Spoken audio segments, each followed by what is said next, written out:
Bien, bonjour à tous et bon appétit. Nous sommes déjà en avril. Voilà, c'est parti pour le mois d'avril et la fête du crabe, quelques jours. Et à Désirade, ce sera la fête du cabri. Donc, les fêtes, c'est parti. On va recevoir dans un instant deux femmes. On va parler de la grossesse avec Céline Eugène. Bonjour. Et avec aussi Anaëlle Urbino, bonjour. Ce sont des spécialistes. On parle un petit peu du suivi de la grossesse parce que c'est important. Dans un pays où les femmes, où les gens vieillissent, on a besoin d'enfants. Il faut que ces enfants soient préservés grâce aux soins qui vont être prodigués. Ça, c'est dans le cadre du travail fait par le conseil départemental. Un peu plus tard, vers 13h, on aura un débat sur les femmes et le journalisme au féminin, avec 4 journalistes guadeloupéennes connues. On va les présenter tout. Et puis on va terminer avec la chronique digitale Fort Progrès avec Francis Martin. Sinon, l'actualité ce midi, c'est la signature à Trois-Rivières de le contrat de Ville Bleue d'Avenir avec Olivier Félix. On fera un point. Le maire était là. L'édition Boulevard à Sainte-Anne, la première édition de Boulevard à Sainte-Anne. Maxime Morel a fait le reportage, on va en parler. L'ouverture de la fête du crabe, bien oui, j'en parlais. Depuis vendredi à Morne-à-l'eau et dans tout le nord Grande-Terre, crabe qui est des rois. Et les gens qui mangent crabe, les crabiers seront contents. Et puis, symposium sur les maladies auto-immunes. Olivier Moradel s'est rendu sur place pour cette réunion qui s'est faite au World Trade Center. Et puis on va terminer par la conférence sur au Sénat sur la continuité territoriale. C'est très important puisque vous le savez, premièrement, en ce moment, entre la Guadeloupe et la France, les billets d'avion ont explosé. Et sur les îles Marie-Galante, Désirade, les Saintes aussi, la continuité territoriale, le problème va se poser. Particulièrement ces jours aussi à Marie-Galante, puisqu'il y aura Terre de Blues et à Désirade, je vous l'ai dit, via ce qu'on appelle la fête à Cabrit. Alors, voilà de quoi nous allons parler avec vous ce midi. Merci d'être avec nous en direct de la radio aussi, puisque vous êtes en direct sur Radio Tension et sur C10 FM. Et merci d'être présent tous les midis avec nous, du lundi au vendredi. Alors, santé de la femme, le suivi de la grossesse, Madame Eugène, on va commencer par vous. Comment ça s'organise pour une femme à partir de quoi, du premier mois, deuxième mois, troisième mois? Alors, quand une femme est enceinte, déjà la grossesse, ça se prépare dans le meilleur des mondes. Donc, on incite beaucoup les femmes à consulter avant d'être enceinte pour vraiment faire le point sur leur état de santé. Et, avant même d'être enceinte? C'est mieux. Oui. Une maman en pleine forme, elle fera des bébés en pleine forme, de bonne qualité. Elle aura de bons œufs, comme on dit. Donc, on va inciter les femmes à venir consulter en amont, vraiment préparer cette grossesse physiquement, mentalement également, qu'elle puisse déjà se projeter, qu'elle sache déjà ce qu'elle est prête à mettre en place pour accueillir cet enfant. Oui. Et une fois que la grossesse est en cours, de se rapprocher de sa sage-femme le plus tôt pour pouvoir faire le point sur les démarches, les bilans sanguins, les consultations, de faire un petit peu le calendrier du suivi de grossesse. Alors justement, Mme Urbino, elle est sage-femme. Alors quel est le rôle de la sage-femme aujourd'hui? Je crois que moi, je vous assure, je crois que c'est un métier qui avait disparu. Ah non, pas du tout. Et je pense que c'est un métier qui ne va jamais disparaître. Donc la sage-femme, le métier de sage-femme, c'est une profession médicale à compétences limitées. Donc, on a des missions qui sont diverses et variées. Effectivement, avant, on pensait que la sage-femme, elle faisait que les accouchements, mais on retrouve la sage-femme, alors effectivement, dans la salle d'accouchement. Elle fait des suivis de grossesse, des suivis de grossesse à risque. On fait des visites à domicile, on fait des suivis de contraception, des suivis gynécologiques. On réalise des frottis, on fait par la suite, après l'accouchement, des suivis dans le postpartum pour s'assurer du bon lien mère-enfant. Enfin, on fait énormément de choses. Il y a des sages-femmes qui pratiquent des échographies aussi. Donc, les missions sont larges. Vous faites autant que le médecin, alors? Non, on ne peut pas se substituer au médecin. Non, je n'ai pas dit ça, mais vous faites autant. Je n'ai pas dit qu'on fait plus. On fait pas mal de choses. Pas mal de choses? Oui. Et vous intervenez à partir de combien de mois? On intervient dès le début de la grossesse et avant aussi, puisqu'on fait de la gynécologie. Donc, on intervient... Avec le gynéco, vous intervenez? Non, on intervient... Alors, si la grossesse, elle est physiologique, c'est-à-dire qu'il n'y a aucune pathologie...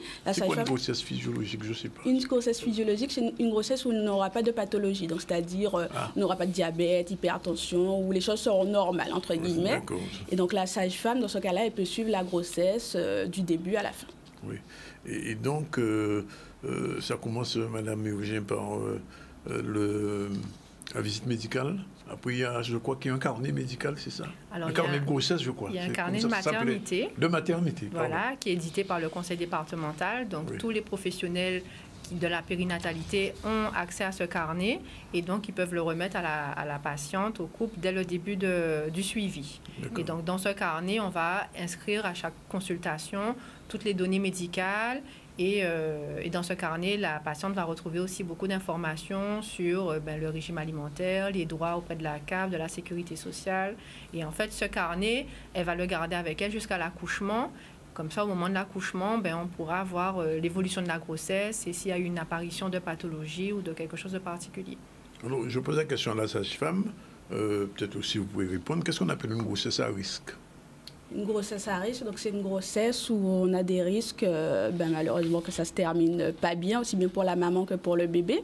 Donc, comme je disais, ça peut être, on peut développer du diabète, de l'hypertension, on peut avoir une menace d'accouchement prématuré qui peut entraîner un accouchement prématuré, toutes les conséquences qu'on sait pour l'enfant, on peut avoir un retard de croissance. Donc, les risques sont divers et variés, ça peut être aussi bien médical que psychologique aussi. Oui. Donc, voilà. Mais on le sait dès les premiers mois, dès les premiers jours, ou bien ça, c'est pendant le processus que ça se sait? Alors, on fait au départ un interrogatoire, donc on peut déceler déjà des risques à la première consultation, mais il peut y avoir des risques qui apparaissent au milieu de la grossesse, en fin de grossesse, la veille de l'accouchement, voilà. Oui, alors, je pose toutes les questions que je peux. Alors, par exemple, une femme peut subitement se dire, bon, ça fait 3 mois que je n'ai pas vu mes règles, mais je ne suis pas sûre d'être enceinte. Qu'est-ce qui se passe à ce moment-là?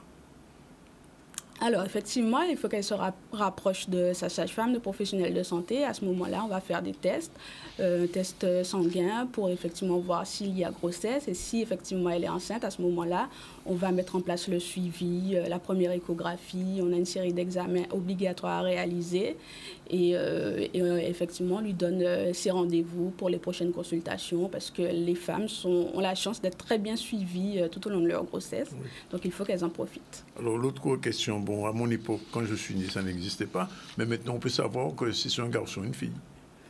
Oui, tout à fait. Grâce à l'échographie, on peut savoir si c'est un garçon ou une fille. Oui, c'est l'échographie qui permet ça? Oui, l'échographie. Oui. Bon, alors... L'autre cas, à l'envers, là maintenant on va prendre à l'envers, est-ce que vous intervenez quand une femme ne veut pas de l'enfant? Ce qu'on appelle l'IVG. Alors... Madame Eugène, peut-être? Alors, on fait ce qu'on appelle des consultations pré-IVG, c'est-à-dire qu'on fait un entretien pour discuter avec la personne qui a cette décision qui n'est pas facile à prendre. Et à ce moment-là, si le souhait de réaliser une IVG est vraiment clair, on l'oriente vers un service... C'est-à-dire clair, c'est-à-dire? Si la dame est sûre de sa décision, qu'elle souhaite faire son interruption de grossesse, à ce moment-là, on l'oriente vers un service habilité, donc soit à Palais Royal. Qui n'a rien à voir avec vous? Nous ne faisons pas d'avortement. Non, mais je veux dire, ce n'est pas votre service qui gère ce Au sein du conseil départemental, non. Par contre, nous avons des sages-femmes libérales qui le pratiquent, qui font des IVG médicamenteuses. Ce sont des sages-femmes qui font des IVG maintenant? Certaines sages-femmes sont habilitées à faire des IVG médicamenteuses, donc par voie médicamenteuse, pardon. Bon. Alors, l'autre problématique que je passe en revue, à quel moment on sait que l'accouchement va être prématuré? Est-ce que ça se sait dès le départ ou bien c'est au fil des mois? Parce que souvent, j'ai entendu des femmes accoucher à 8 mois, je crois, peut-être même à 7 mois et demi, jamais à 10 mois quand même. Heureusement. Normalement, non. Alors, effectivement, un accouchement prématuré, c'est avant 37 semaines d'aménorrhée. Oui. Alors, on va examiner la patiente. On peut savoir dès le départ, effectivement. Dès le départ, on peut le savoir? On peut le savoir dès le départ, comme ça peut se savoir au milieu de la grossesse, c'est-à-dire qu'on va évaluer si le col il est modifié ou pas. Quand on fait l'examen vaginal, c'est le col qui nous permet de savoir si on est à risque de faire une menace d'accouchement prématuré, en fonction effectivement aussi des contractions que la patiente peut nous signaler. Donc, on peut le savoir dès le départ ou alors on peut le savoir au milieu de la grossesse qu'on est en menace d'accouchement prématuré. Je vois que dans le calendrier, il y a 7 consultations. La première étant réalisée avant 10 semaines. Dans l'idéal, oui. Oui, dans l'idéal. Dans l'idéal, parce qu'il y a des femmes qui arrivent très tard, enfin très tard. Et vous les prenez en charge quand même, même si bien sûr, même si elles arrivent à 8 mois, ben on les prend en charge. Oui. Alors on dit 10 semaines parce que mieux on a de connaissances sur les antécédents. Par exemple, une dame qui a déjà accouché 3 fois prématurément, ben on va être plus alerté pour cette grossesse, on va la suivre différemment parce qu'il y a quand même un risque d'accouchement prématuré qui perdure. Alors, donc, il faut quand même bien regrouper tous les antécédents au préalable et savoir si elle travaille, si elle a un travail qui demande un effort particulier pour justement essayer de dépister les facteurs d'accouchement prématuré. Alors, Madame Urbineau, peut-être trop jeune pour me répondre. Je vais poser la question à Madame Urgin. Aujourd'hui, les femmes font combien d'enfants en moyenne? Aujourd'hui, elles ne font pas beaucoup d'enfants. Aujourd'hui, selon les statistiques, elles font 1,7 enfants en France. 1,7, c'est quoi 1,7? C'est un demi-enfant? C'est pas beaucoup, ce sont les statistiques. Oui. En fait, en Guadeloupe, enfin, le moment où vous avez commencé à travailler, j'imagine, c'est pas la semaine dernière. Et aujourd'hui, ça a beaucoup évolué. Alors, c'était il y a 20 ans. C'était il y a 20 ans. Oui, et c'est vrai qu'elle faisait beaucoup plus d'enfants. Oui. Et alors, en PMI, nous avons une grande partie de notre patientèle qui vient des îles de République dominicaine, d'Haïti et de Dominique, où on voit que ce n'est pas non plus la même tendance. Les étrangères haïtiennes dominicaines font plus? Mais culturellement, elles font plus d'enfants. Nous, en France, je pense que la conjoncture actuelle fait que on a peut-être plus peur de faire des enfants. On a peur de faire des enfants. Mais peut-être. En tout cas, les femmes guadeloupéennes font moins d'enfants. Oui. D'où notre problème de vieillissement de notre population. Justement. Voilà. Mais alors, est-ce qu'à ce niveau, vous intervenez pas à ce niveau-là, vous encourager les femmes à... D'inciter les femmes à faire des enfants? Oui. Après, enfin, les couples, même pas les femmes. Oui, les couples. Ben après, on veut bien inciter, mais après, c'est pas nous qui allons acheter le lait. C'est ça. Faire des enfants, c'est bien, mais les assumer, c'est mieux. S'en occuper, c'est mieux. Voilà. C'est une charge. Donc, oui, bon, ça, c'est évident. Mais alors, qu'est-ce que vous dites aux Haïtiennes et aux Dominicaines? Vous dites aussi de se réduire un peu la voilure? On n'a pas de message particulier à faire passer. L'important, c'est de faire les choses de façon sécurisée, donc de bien se faire suivre et pour faire des bébés en bonne santé. C'est surtout ça. Alors, prenons le cas compliqué, une femme qui a un problème psychologique. Elle est enceinte, mais pour moi, soit elle ne sait pas, soit c'est le résultat de quelque chose qu'elle n'a pas souhaité. Qu'est-ce qui se passe à ce moment-là? Eh bien, à ce moment-là, on l'oriente. Alors, j'ai eu le cas il n'y a pas très longtemps.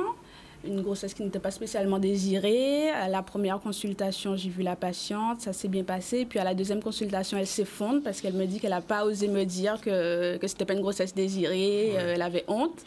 Donc j'ai bien vu que c'était très compliqué pour elle et je lui ai proposé de l'orienter vers la psychologue, ce qu'elle a accepté. Effectivement, tout au long de sa grossesse, elle a été suivie par la psychologue et ça s'est bien terminé. Elle revient vers vous après? Oui, je continue. Elle a accepté, oui. Son enfant est né, elle est très contente. Donc, bon? D'accord. Ça s'est bien terminé. Donc on travaille en partenariat avec les psychologues et on oriente si besoin. Alors l'autre question qui se pose, c'est que je n'ai rien à cacher, ce n'est pas votre cas. Il y a de plus en plus de femmes quand même qui sont en obésité, c'est-à-dire surtout des jeunes femmes. Quel problème ça pose qu'une femme qui avant l'accouchement, enfin avant même la grossesse, a pris du poids ou est déjà très obèse, qu'est-ce qu'on peut lui conseiller? De ne pas faire d'enfant ou bien... Parce que, je sais pas, je pose la question, est-ce que le poids ne va pas doubler? Qu'est-ce qui va se passer à ce moment-là? Alors non, on ne va pas lui conseiller de ne pas faire d'enfant. Même si elle a dépassé 100 kilos... Là, il faut qu'elle voie avec le médecin, l'endocrinologue, mais ce n'est pas la majorité de nos patientes. On a des patientes obèses, mais du moins, on n'a pas d'obésité morbide tant que ça. Oui. Après, c'est sûr qu'il faut faire attention à son alimentation. Oui, quand on est enceinte. Même avant d'être enceinte. Oui, bien sûr. On dit ça aux patientes, de faire attention à leur alimentation, de favoriser les fruits, les légumes, d'avoir une alimentation équilibrée, on évite le grignotage. Le but, c'est de limiter la prise de poids parce qu'après, ça peut avoir des conséquences sur le bébé. On peut faire des gros bébés, on peut avoir du diabète, ça peut avoir des complications à l'accouchement. Ça peut se terminer en césarienne. Donc voilà, on essaye... En césarienne, je ne suis pas sûr que c'est césarienne. En césarienne, on va couper le ventre, entre guillemets. C'est pas un accouchement par voie basse. Ça, c'est le médecin qui fait ça ou la sage-femme? C'est ça. Non, c'est le médecin qui fait ça, c'est pas la sage-femme. Voilà. Donc, l'obésité, effectivement, peut entraîner des conséquences diverses et variées, plus ou moins graves. Donc, on essaie de limiter la prise de poids, favoriser l'activité sportive pendant la grossesse. Et est-ce que votre action va jusqu'à la protection maternelle de l'enfant, là, ce qu'on appelle la PMI? Oui, nous travaillons à la PMI, donc la protection maternelle infantile. On travaille avec des puéricultrices, des médecins. Effectivement, quand il y a des cas de violence, par exemple, on est amené à faire des signalements. On en parle à notre chef de service et puis ça peut aller plus loin au niveau social. Et autre chose, sujet très délicat aussi. Enfin, du coup, je pose que les questions qu'il ne faut pas poser, mais enfin, il faut poser toutes les questions. Est-ce qu'aujourd'hui, il y a plus ou moins, mais je posais la question à Mme Eugène, mais Mme Youbi ne peut répondre, plus ou moins de jeunes femmes enceintes? Quand on dit jeune, c'est-à-dire moins de 16 ans. Non, ça reste constant. Ça reste constant. En fait, selon les statistiques... L'âge moyen, c'est quoi, maintenant, aujourd'hui? Pour les jeunes, je ne parle pas de la femme qui est mariée, etc., mais je parle des femmes jeunes. On va dire que les grossesses chez les mineurs, on en compte à peu près 6 par an. 6 par an? À peu près, ouais. En sachant que c'est un chiffre qui reste constant depuis des dizaines d'années. Et dans ces cas-là, qu'est-ce que vous proposez? On continue la grossesse ou bien on propose une On n'a pas à intervenir sur le choix de quelqu'un qui... Ah non, mais une fille qui a 13 ou 14 ans, est-ce que c'est un choix? Ça peut être un choix, oui. Ah, ça peut être un choix? Mais bien sûr. Bien sûr, notre travail, c'est d'accompagner pour que justement la naissance se passe bien et que la suite, surtout, se passe bien. Oui. Généralement, ce sont des grossesses qui sont suivies en PMI. Parce que comme en PMI, on travaille avec un réseau de professionnels. Il y a les psychologues, les puéricultrices, comme ma collègue a dit. Donc, c'est un accompagnement qui est plus global. On va à domicile, on rencontre la famille, savoir dans quelle situation, dans quel contexte ce bébé va arriver. Est-ce que c'est un bébé qui va être accepté par le reste de la famille? Et les visites à domicile se poursuivent après la naissance. Oui. Et on fait le suivi du bébé aussi en PMI. Donc, comme ça, on arrive à faire la... C'est un enfant qui fait un enfant, quoi. C'est un enfant qui fait un enfant, effectivement, mais c'est un enfant qu'il faut accompagner pour qu'elle devienne maman. Oui. Et justement, au niveau de la PMI, l'accompagnement dure combien de temps? Parce que j'ai connu les cas de jeunes femmes de 14 ans qui ont été enceintes. Et... autant que je me souvienne, 2 ans après, elle était encore enceinte, comme on dit. 16 ans, 2 enfants. Mais comme on vous dit, c'est un choix d'être enceinte. Hein? Donc, c'est un choix. Oui, je sais que ce n'est pas de maladie. Donc, d'accord, c'est pas de maladie. On peut ne pas le comprendre, mais il y a toujours des raisons qui font qu'une jeune fille se retrouve enceinte 2 fois de suite. Il y a toujours des raisons qu'on peut ne pas comprendre. Oui, comme vous dites, on peut ne pas comprendre. Mais on n'est pas dans le jugement et l'important, non, on n'est pas dans le jugement. Non, j'essaie de comprendre un petit peu le processus parce que, bon, il y a eu des cas comme ça. Vous avez dit il y a 6 cas environ par an. Des enfants, des femmes qui n'ont pas 18 ans. Oui, des mineurs. Oui, des mineurs. Bon, et le contraire, jusqu'à quel âge? Alors, jusqu'à quel âge? Maintenant, les femmes font des enfants de plus en plus tard. Donc, à 50 ans, c'est pas possible. 50 ans, ça peut arriver. Ah bon, à 50 ans, ça peut arriver? Ça peut arriver. Tant qu'une femme est ménopausée, il y a toujours un risque, même infime, qu'elle tombe enceinte. Oui. Après, maintenant, vous avez recours au FIV. Donc, on a des grossesses obtenues après une fécondation in vitro, malgré un âge avancé de la maman. Oui. Là, il n'y a pas d'intervention de la sage-femme à ces cas-là? On peut faire une intervention à domicile, on peut s'assurer que ça se passe bien, on peut lui faire un accompagnement psychologique. On a ce qu'on appelle l'entretien prénatal précoce. Oui, c'est un entretien qu'on propose aux mamans dès le début de la grossesse pour vraiment bien baliser, savoir si elles ont des peurs, des appréhensions, des questions. Et en fait, c'est plutôt un accompagnement psychologique. Donc, ça veut dire qu'une femme qui nous regarde là en ce moment, qui a 45 ans, elle peut y aller? Si elle a envie d'avoir un bébé à 45 ans, elle peut tester, elle peut essayer. Elle peut essayer. Mais c'est ce qu'on appelle une grossesse à risque quand même, madame la sage-femme? Oui, à partir de 40 ans. À partir de 40 ans, il y a un risque? Oui, c'est ça. Pour la maman ou pour l'enfant? Pour les deux, il y a plus de risques d'hypertension, par exemple, et des conséquences de l'hypertension. Effectivement, après 40 ans, on a aussi bien chez les grossesses chez les jeunes et les grossesses chez les femmes un peu plus d'âge mûr, on va dire, les femmes de 40 ans, il y a des risques. Ça va dans les deux sens. Donc la bonne moyenne, c'est quoi alors? Ce qui est la trentaine, oui. Oui, les femmes sont plus fécondes à 25 ans. 25 ans, c'est la bonne période. C'est le pic 25 hormonal pour être maman. Et à 40 ans, il faut arrêter ça. Ça diminue. On va dire que les chances sont plus réduites. Les chances sont plus réduites pour les enfants. Alors, autre chose, quelles sont, enfin, puisque vous avez parlé de, bien sûr, de visite médicale, quelles sont les pathologies qu'on décerne le plus souvent chez nos femmes? Alors, en Guadeloupe, nous avons beaucoup de patientes hypertendues. Donc, on aura beaucoup de grossesses qui vont se compliquer d'hypertension, de diabète aussi. On en a beaucoup, malheureusement, chez nous. On peut avoir des menaces d'accouchement prématuré aussi, des retards de croissance, mais je crois que généralement, on est plus dans hypertension et diabète. Ouais. Donc, ça veut dire qu'il y a un travail à faire en amont? Oui, tout à fait. Oui. Tout à fait. C'est pour ça que la consultation préconceptionnelle a son importance. On parlait tout à l'heure des femmes obèses. Oui. Une femme qui a une obésité morbide, c'est bien qu'elle prépare sa grossesse. Une obésité morbide, c'est quoi? Ça veut dire, enfin, une obésité morbide, c'est une obésité sévère. Ça veut dire qui peut générer beaucoup de complications médicales. Oui. Et donc quand des patientes présentent une obésité morbide ou très grave, en fait, très sévère, c'est toujours bien de préparer sa grossesse. Oui. C'est-à-dire de faire déjà un régime, de consulter déjà les médecins qu'il faut pour pouvoir trouver un équilibre. Oui. Et d'une manière générale, Madame la sage-femme, Madame Yobinou, entre le suivi jusqu'à la grossesse, jusqu'à l'accouchement, ça se passe bien d'une manière générale? Ou bien il y a des complications, plus souvent que rarement? Alors, il peut y avoir des complications, mais heureusement, la majorité de nos suivis se passent bien. Après, si on décèle une complication, à ce moment-là, on va orienter la patiente vers le gynécologue. Parce que la sage-femme fait que des suivis de grossesse normale, entre guillemets. Et si complications il y a, elles sont orientées vers un gynécologue. Une grossesse normale, c'est le bon âge, le bon poids. Je comprends. Alors, là, c'est une grossesse idéale. C'est oui, parfaite. Parfaite, ça existe quand même? Heureusement, oui. Oui, quand même. Oui. Oui. Alors, bon poids, bon âge, bonne santé, pas de diabète, pas d'anémie. Voilà, bonne alimentation. Ouais. Bonne alimentation. Et à quel moment la sage-femme, vous lâchez la femme vraiment? Quand on dit lâcher, c'est-à-dire on arrête le suivi. On n'arrête jamais, en fait, parce qu'après, on s'occupe de tout ce qui est contraception, dépistage des cancers, donc on fait les frottis, donc ça ne s'arrête jamais. Et nous, en PMI, Et nous, en PMI, on suit les enfants jusqu'à leurs 6 ans. Oui. Donc, les médecins et les puéricultrices continuent à recevoir les enfants au sein des centres de PMI. Donc, on revoit encore la patiente et des fois, il y a d'autres grossesses qui se déclarent pendant cette période. Donc, en fait, ça ne s'arrête pas de sitôt. Ça veut dire quand même que vous jouez un rôle social aussi? Ben oui.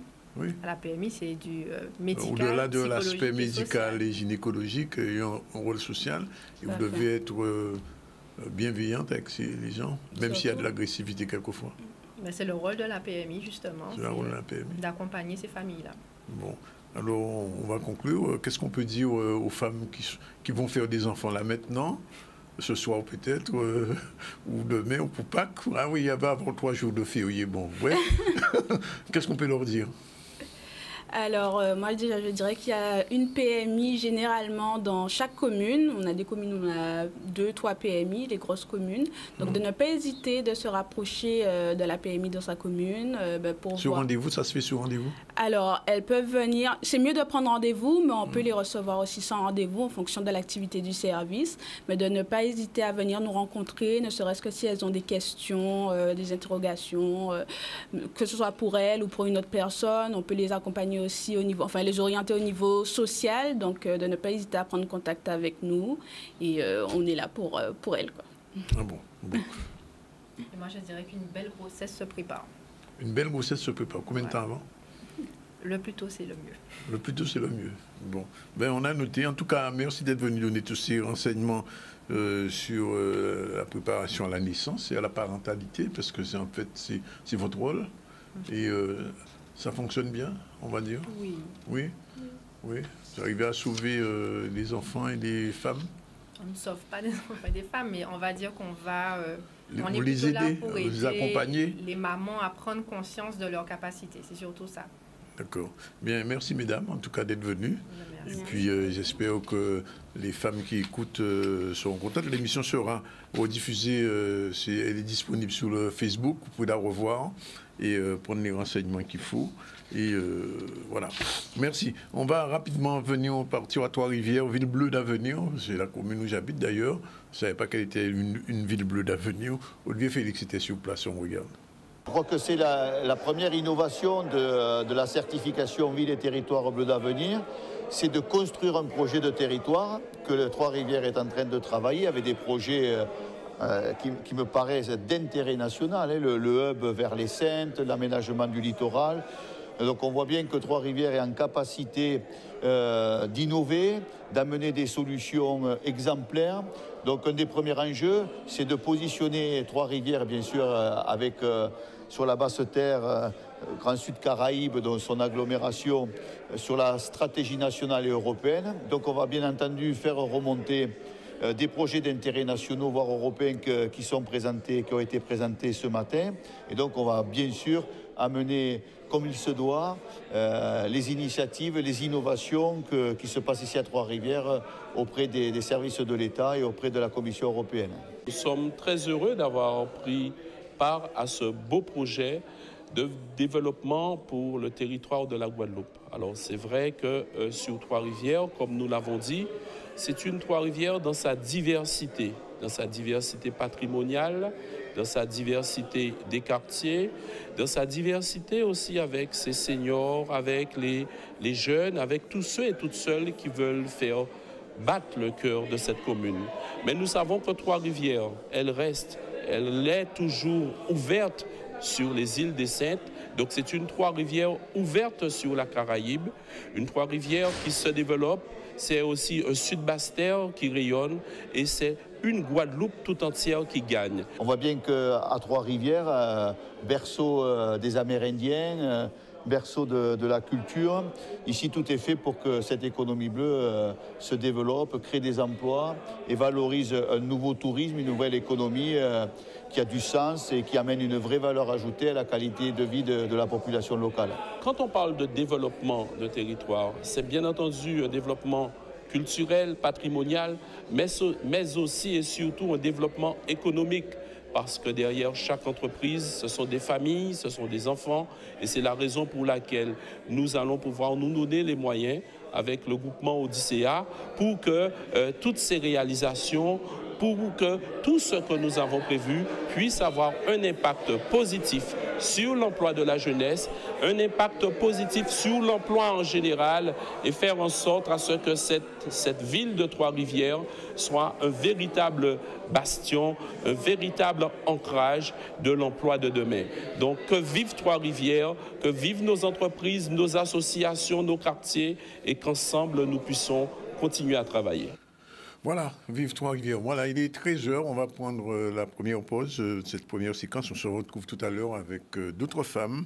Il y aura Ludivine Guiolet, Annick Fabrice, Christelle Théophile, Olivier Barbara, Olivier Zandronis. Ensemble, on va parler du journalisme au féminin. C'est tout de suite après la pause. Merci d'être avec nous. À tout à l'heure. Mais voilà, c'est rendez-vous prévu avec les femmes journalisme au féminin. Alors, je crois qu'il n'y a pas que des femmes qui font du journalisme. On a fait un débat avec les hommes. Christelle était là sur ce jour-là, je me souviens. Mais j'ai voulu savoir un peu comment les femmes guadeloupéennes qui étaient journalistes envisageaient un petit peu ce job. Alors, moi, en tant que moi, je sais, mais on ne sait pas si elles ont la même visibilité, la même, envie, etc. Alors, j'ai invité 4 femmes, pas prises au hasard, les femmes qu'on connaît bien, qu'on voit à la télévision. Christelle, bonjour. Bonjour. Vous travaillez dans quel média? La première. Vous avez le droit de le dire. C'est évident. Ludivine, bonjour. Bonjour. Pareil, il y a Guadeloupe Première. Et Annick, qu'on connaît encore mieux. Elle est à France-Antilles. Voilà, France-Antilles. Et Barbara, qui a déjà fait ATV1, ATV2, France-Antilles. Ouais, France-Antilles, RCI. RCI, bon. Alors, première chose, on va commencer par toi, puisque tu dois peut-être partir un peu plus tôt. Votre parcours, comment tu as commencé dans le journalisme et qu'est-ce qui t'a mis dans le journalisme? Waouh. On a quoi? Combien de temps là? Le temps qu'il faut. Alors, moi, j'ai toujours été attirée par ce métier. C'est-à-dire qu'à l'école, déjà, on avait, pendant la semaine de la presse, fait un journal de la presse. Et je crois que mon intérêt pour ce métier s'est confirmé à ce moment-là. Après, la voie normale, hein, des études supérieures, un bac littéraire, des études de langue étrangère, l'ancienne réforme. Donc, j'ai eu le DUG, la licence LEA. Je n'ai pas été très bien informée pour mon orientation. Avec du recul, je me dis que j'aurais pu faire Sciences Po, mais bon, je me suis orientée vers les langues et j'ai passé plein de concours, parce que pour entrer dans les écoles de journalisme, il faut passer des concours. Et j'ai été retenue dans 3 écoles, donc voilà, j'ai fait une école. Ensuite, après l'école, c'est bien d'avoir le diplôme, mais c'est le parcours du combattant. C'est ça, c'est justement le plus dur, c'est l'après. Oui. Donc, on commence les stages dans plusieurs rédactions de l'Hexagone. Je fais de la radio, de la presse écrite. Et là, on commence à se constituer son premier réseau, parce que c'est d'abord un métier de réseau. Il faut avoir le talent, mais aussi il faut avoir le réseau. Donc, j'ai bossé à RFI, TAC Presse, Pilibo Magazine, j'ai fait plein de choses. Et ensuite, étant guadeloupéenne, je me suis orientée vers RFO Paris à l'époque. Donc, j'ai commencé mes piges à Malakoff. J'avais déjà été stagiaire auparavant en Guadeloupe, à RFO Guadeloupe. Et donc, on me connaissait dans la rédaction. Donc, comme j'ai voulu jouer un peu la stratégie, je ne savais pas trop comment faire. Et puis, m'assurer aussi de passer des vacances en Guadeloupe avec mes proches. Donc, durant la saison, j'étais à Paris, à RFO Paris. Et en juillet, août, je m'arrangeais pour venir faire 2 mois de vacances et en même temps travailler. Oui. Voilà, en même temps travailler. Ce qui fait que j'ai commencé à travailler à RFO Guadeloupe, qui est devenue ensuite Guadeloupe la première. Donc, je faisais le va-et-vient entre les 2 rédactions. Et en 2011... il y a une rédactrice de l'époque, la rédactrice en chef de l'époque, les 2 rédactrices en chef de l'époque m'ont proposé de rester ici, quoi, parce qu'il y avait du boulot, il y avait des opportunités, et donc je ne suis plus retournée à Paris. Et donc depuis 2011, je suis en Guadeloupe. Le choix était quoi? L'audiovisuel, la presse écrite, le net? Alors, non, j'avais pas forcément décidé si ce serait... Bon, c'est vrai que j'aime beaucoup le média télé. Donc, mais bon, j'ai tout tenté. Plus que la radio. J'ai tout tenté, plus que la radio, ouais. Plus que la radio. J'ai eu beaucoup d'opportunités en télé. D'accord. Donc ça s'est fait... Ludivine seule. Un peu, je crois qu'on a tous un peu le même modèle, hein, études supérieures, licence en sciences du langage, effectivement, en termes d'orientation, voilà. Je crois qu'on n'était pas dedans déjà à l'époque quand j'ai dès le départ, s'il y avait un choix, je veux être journaliste. Ah oui, mais des petites, hein. Ah bon? Je créais des émissions, je me rappelle... je regardais, moi étant née là-bas, je regardais 7 sur 7. Hein. Oui. Anne Sinclair, très petite, c'était, voilà. Et voilà, j'avais aussi ce besoin. Alors, je voulais être juge des enfants aussi, donc je crois que j'ai toujours aussi ce besoin de, pas dénoncer, mais de parler de la société, des gens, en fait, de montrer ce qu'ils représentaient, aussi bien leur souffrance que leur joie. Donc, peut-être que j'avais aussi, voilà. Donc, des études supérieures, et ensuite, voilà, on passe des concours. Tout en sachant que ça coûte un bras. Oui. Donc, c'est souvent en concertation avec les parents. Moi, je sais que mes parents construisaient en Guadeloupe. Et j'ai dit à mon père, mais non, je vais continuer à faire une année supplémentaire. Et il m'a dit, non, tu fais ton école, tu as passé les concours, tu y vas. Tout en sachant que ça allait être compliqué aussi pour eux de payer la fin de la construction de la maison et mon école de journalisme. Oui. Mais ils l'ont fait, donc pour ça, je les en remercie. Et puis ensuite, effectivement, le parcours du combattant... et là aussi, dès le départ, c'était la télé? Non, pas forcément. Enfin, on va là où on a de l'argent. C'est ça. Là où on est pris, en fait. Non, c'est-à-dire qu'après l'école, c'est vrai qu'on fait des stages un peu partout. Presse écrite, radio, télé. Ensuite, ça s'est fait un peu par hasard parce que quand je suis venue faire ici mon stage, je devais être en télé finalement par un concours de circonstances et de malentendus administratifs. Je me suis retrouvée en radio et c'est vrai que j'ai plutôt bien apprécié parce que on pose sa voix, il y a un exercice qui est très, très strict finalement, on n'entend que notre voix, donc il faut poser vraiment sa voix. Et ensuite la télé, je suis restée en télé par la suite, j'ai rencontré Christelle. On s'est revus à Paris et voilà. on va revenir tout à l'heure. Je vais vers... je vais vers Annick Fabrice, qui est, elle, de la presse écrite. Et elle, peut-être que c'est la plus ancienne des quatre. Oui. C'est la doyenne, c'est la doyenne. Je suis la pigiste. Oui. Ouais, je suis la plus ancienne et j'ai pas commencé par la presse écrite. Hein. J'ai commencé d'abord par la radio. Ah bon? Oui. Ah, ça, je ne savais pas. J'ai d'abord commencé par la radio. Alors, après mes études, j'étais à un moment donné... Mais là aussi, dès le départ, je veux être journaliste? Alors, c'était pas je veux être journaliste. Mon but, c'était je voulais avoir un métier où j'étais libre de mon temps. Ça, c'était depuis le collège. Alors, je m'étais souvent photographe dans la coopération. C'était mon grand truc. J'avais vu ça, mais bon. Parce qu'en fait, j'ai pas un tempérament à être enfermé dans un bureau. Je savais que je voulais voir du pays, je voulais voir des gens. Donc, c'était ça. Et puis, au fur et à mesure, les choses... Moi, j'ai pas fait d'études littéraires, j'ai fait des études de gestion. Oui. Et après, est arrivé... Ça sert pour gérer le personnel, quand même. Voilà. Oui. On apprend un peu ça. Oui. Mais après, c'est surtout qu'il y a eu l'éclosion des radios libres. Oui. Et je me suis retrouvée sur une radio libre et très rapidement, je me suis retrouvée l'animatrice vedette de la radio libre. C'était quelle radio, Radio Riposte à l'époque. Oui. Ça s'appelait. Voilà. Et du coup, à ce moment-là... C'est une radio créée par Mitterrand, ça? Non, ça c'est la radio de Mitterrand, mais c'était une...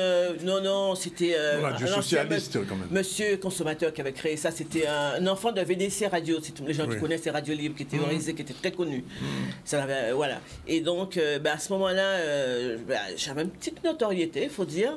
Et à ce moment-là, j'ai décidé d'aller faire des études de journalisme. Ah, d'accord. Voilà, parce que entre-temps, j'avais été appelé par RCI, j'ai fait les matinales de RCI pendant quelques temps. D'accord. Et la radio, ça ne t'a pas branché? C'est pas que ça m'a pas branché, mais je suis comme Christelle et Ludivine. À un moment, il faut gagner sa vie et vous allez où on vous appelle. Ouais. D'accord. Hein, en fait, c'est ça. Et beaucoup de confrères, même à France Antilles, me disent mais pourquoi t'as pas continué en radio? Parce qu'on m'a pas proposé quelque chose qui me permettait de gagner ma vie, tout simplement. Et puis les gens d'RCI, ils vont pas être contents d'entendre ça. Ben non, après c'est la vie, hein, c'est comme ça, c'est pas voilà, moi et après je suis partie, j'étais stagiaire au Monde, j'ai travaillé un peu à FR3 Grenoble, je travaillais au Dauphiné, je fais un peu de radio à Radio France, et puis après je voulais rentrer chez moi, donc je suis rentrée et puis j'ai travaillé où là on m'a proposé mon travail, j'ai travaillé aussi pour Danic, c'est très vieux. Oui, c'est vrai. Oui, j'ai travaillé pour Danic. Oui. Et après, vous allez petit à petit, vous faites... C'est un parcours de combattant. Tu as travaillé à 7 Mag aussi avec moi? Ah oui, j'ai travaillé pendant plus de 10 ans à 7 Mag. Ouais. J'ai travaillé plus de 10 ans à 7 Mag où j'étais journaliste, où j'ai appris le métier de la presse écrite, où ça m'a beaucoup intéressé. C'est là que... Voilà. Tant que je me rappelle, tu t'es même fait agresser une fois à Capesterre. Exactement. Très bonne mémoire. Le danger du métier. Ouais. Très bon. C'était un gros conflit qui était à Capesterre et je me suis fait frapper. Et petit à petit, voilà, puis je suis rentrée, à un moment, le directeur de France Antilles de l'époque m'a débauché à 7 Mag, et puis voilà, depuis l'aventure. Tu nous as quitté à 7 Mag, c'est bon. Voilà. Bon. Alors, Barbara, je ne sais pas tout de Barbara, mais contrairement à ce que vous pouvez penser, donc elle va faire son parcours devant moi. Là. Je vais découvrir. Non, mais je dis ça tout de suite. Alors, Barbara. J'ai un parcours un peu atypique. En fait, je sais que j'avais prédit que j'allais être journaliste plus tard, enfant. J'étais au collège. C'est une ancienne camarade de classe qui me l'a rappelé, j'avais oublié.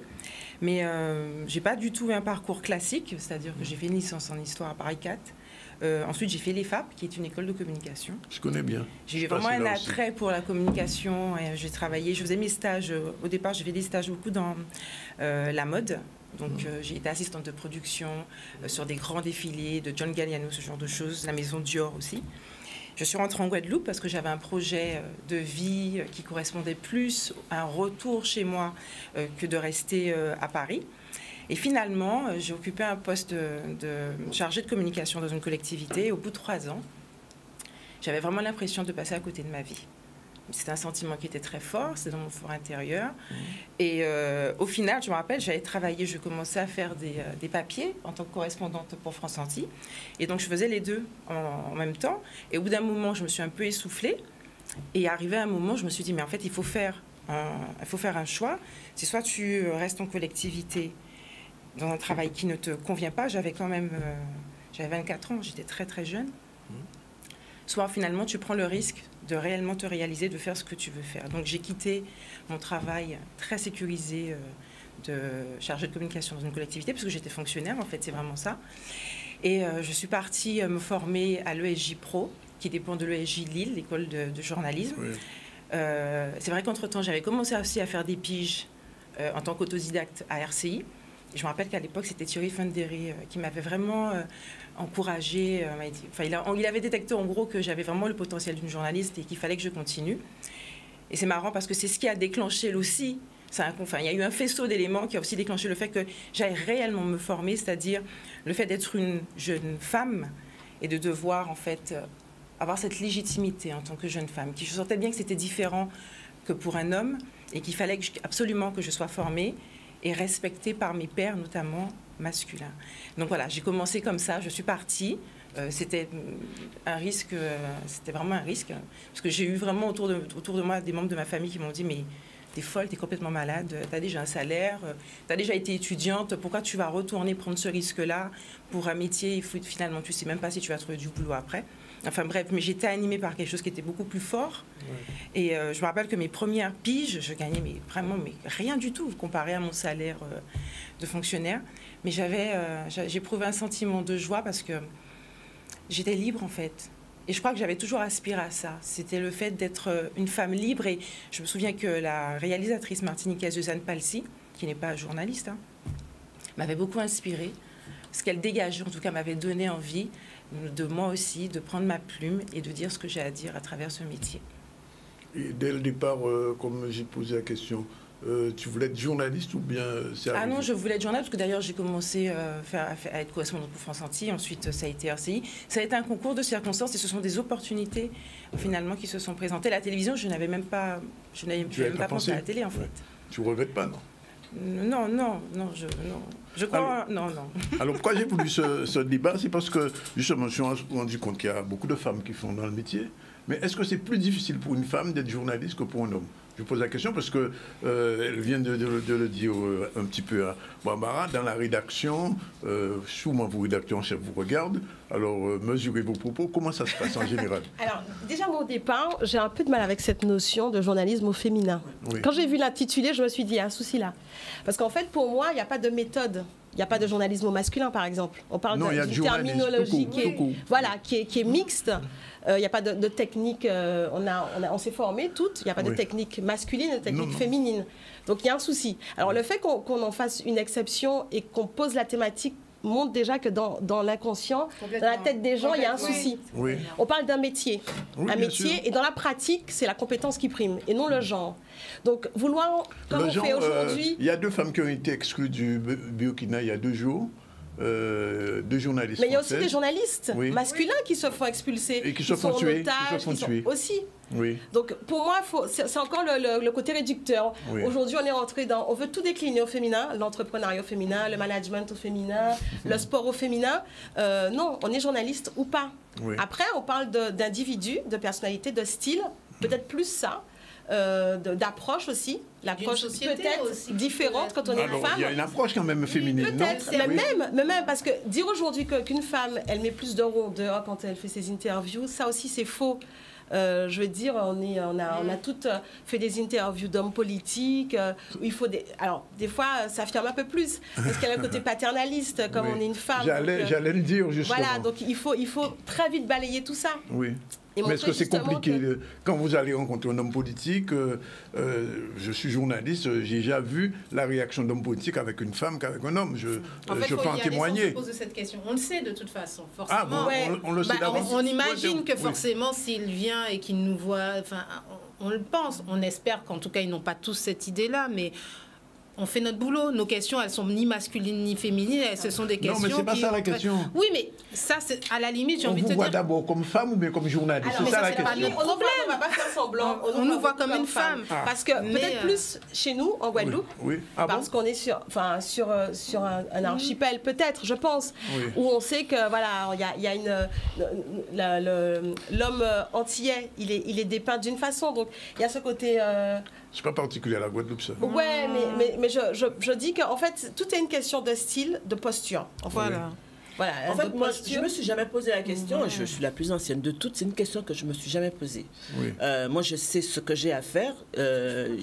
Après, comme dans toute société, je suis tombée sur des goujats. Il en existe, on ne va pas nier ça. Des goujats ou des goujates? Ça peut être les deux. Ça peut être les deux. Les deux, ça existe. Oui. Mais ce n'est pas une question que dans ma pratique au quotidien, je ne me suis jamais posé la question, me poser en tant que femme, en me disant oui, mais comment on va me voir, comment on va me recevoir, est-ce que ma question est... Moi, ça va être juste sur mon travail. Est-ce que je vais pouvoir rebondir? Est-ce que j'ai suffisamment de matière pour... Est-ce que je maîtrise le sujet? Voilà, exactement. Est-ce que je maîtrise ce sujet? Est-ce qu'il faut que je l'approfondisse? Est-ce que je dois poser telle et telle question et maintenant telle réponse? Et si j'ai telle ou telle réponse, comment je vais pouvoir me retourner? Voilà, exactement. Mais c'est ça qui m'intéresse. Je me suis jamais... Ça veut dire que le regard de l'homme ne vous gêne pas non. comme vous, hein? C'est la posture, c'est tel politicien, je sais, bon, on va se dire, ah, il est plus difficile, ou elle est plus difficile, donc il faut faire attention. Je sais que voilà, elle est calée sur ça, il faudrait... En fait, on est plus sur... vraiment faire notre métier. Donc après, homme ou femme en face de nous... C'est vrai que certains vont dire, oui, cette fille, elle a un mauvais caractère, ou celle-là, elle est gentille, mais c'est vrai qu'on ne va pas se poser cette question pour un homme journaliste, peut-être. Voilà. Mais après, j'allais dire, c'est nous qui pensons ça, mais bon, peut-être que la personne, que ce soit un homme ou une femme qui lui poserait la question... Oui. Moi, je suis d'accord avec ce que vient de dire Christelle, Théophile et puis finalement Ludivine. Enfin, vous rejoignez là-dessus, c'est-à-dire que le fait de se poser cette question pose un problème. Parce qu'on ne pose pas cette question à un homme. Est-ce qu'il y a un journalisme masculin? Par contre, en revanche, je ne minimise pas les assignations qui sont faites aux femmes qui exercent le métier de journaliste. Il y a les assignations qui sont subtiles, qui sont intériorisées et qui sont réelles. Oui. De faire fi de tout ça, c'est bien. C'est-à-dire le gérer, mais on ne peut pas nier cette réalité. C'est-à-dire qu'il y a des assignations, c'est soit tu es une femme de fer, soit finalement tu es un pot de plante. Exactement. Alors, en fait, il y a juste... Non, mais c'est-à-dire que la femme... Parce que la réalité, c'est ça. La réalité de la femme journaliste, c'est qu'en fait, elle est un petit peu discriminée dans le genre, discriminée sexuellement. Le terme n'est pas trop fort, hein, il est juste. Dans le sens où, comme un noir, elle doit être excellente. Ah. Et moi, je prends pour preuve le champ politique. Je prends pour preuve le champ politique où il n'y a quasiment pas de femmes journalistes. Et qu'il faut être excellente pour venir à votre table. Et ça pose un problème. C'est vrai, elle a tout à fait raison, Barbara. Mais j'ai envie de dire, c'est pour tous les métiers.